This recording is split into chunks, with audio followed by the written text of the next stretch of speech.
I seek refuge in Allah from Satan, the expelled from His mercy. Has there reached you the report of the overwhelming event? Some faces that day will be humbled, working hard and exhausted. They will enter to burn in an intensely hot fire.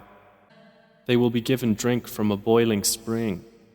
For them there will be no food except from a poisonous, thorny plant, which neither nourishes nor avails against hunger.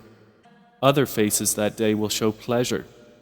With their effort they are satisfied, in an elevated garden, wherein they will hear no unsuitable speech.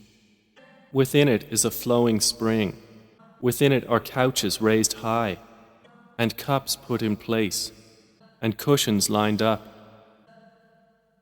and carpets spread around. Then do they not look at the camels, how they are created, and at the sky, how it is raised, and at the mountains, how they are erected, and at the earth, how it is spread out? So remind, O Muhammad, you are only a reminder. You are not over them a controller. However, he who turns away and disbelieves, then Allah will punish him with the greatest punishment. Indeed, to us is their return.